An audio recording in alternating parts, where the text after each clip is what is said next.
ಒಂಥರ ಅಟ್ರಾಕ್ಷನ್. ಒಂದ್ಸತಿ ನೋಡಿದ್ರೆ ಮೈಂಡಲ್ಲಿ ರಿಜಿಸ್ಟರ್ ಆಗುತ್ತೆ. ಎಲ್ಲರಿಗೂ ಒಳ್ಳೆಯದಾಗುತ್ತೆ. ನಂಬರ್ ಇದೆ ನನ್ನ ಹತ್ರ.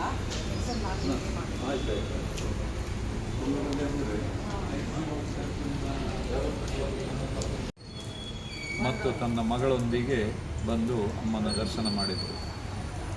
ಈ ಮೊದಲು ಅವರು ಬಂದವರು ತುಂಬ ಇಲ್ಲಿಯ ಬಗ್ಗೆ ತಿಳ್ಕೊಂಡು ಕಾಪುನಮ್ಮನ ಸನ್ನಿಧಿಯಲ್ಲಿ ನಡೆಯುತ್ತಿರುವ ವಿಶೇಷ ಒಂದು ಸೇವೆ ನವದುರ್ಗಾ ಲೇಖನ ಯಜ್ಞ. ನವದುರ್ಗಾ ಲೇಖನವನ್ನು ಬರೆದವರಿಗೆ ಅವರು ಎಣಿಸಿದ ಕೆಲಸ ಆಗ್ತದೆ. 9 ದಿನಗಳ ಆ ಒಂದು ಲೇಖನ ಬರೆಯುವ ಒಂದು ಸೇವೆಯನ್ನು ಅಶ್ವಿನಿ ಪುನೀತ್ ರಾಜ್ಕುಮಾರ್ ಅವರು ಮಾಡಿ ಈಗಾಗಲೇ ಕಾಪುನಮ್ಮನ ಮಕ್ಕಳು ತಂಡಕ್ಕೆ ಸೇರ್ಪಡೆಯಾಗಿದ್ದಾರೆ. ಅಲ್ಲದೆ ಅವರ ಸ್ನೇಹಿತರಿಗೆ ಎಲ್ರಿಗೂ ಹೇಳ್ತಾ ಇದ್ದಾರೆ. ಇದು ಒಂದು ವಿಶೇಷ.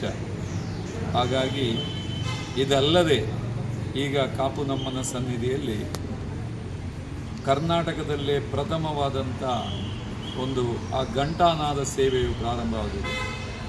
ಒಬ್ಬ ಭಕ್ತರು ಸೇವಾ ರೂಪದಲ್ಲಿ ಒಂದು ವಿಶೇಷವಾದ ಗಂಟೆಯನ್ನು ಕೊಟ್ಟಿದ್ದಾರೆ.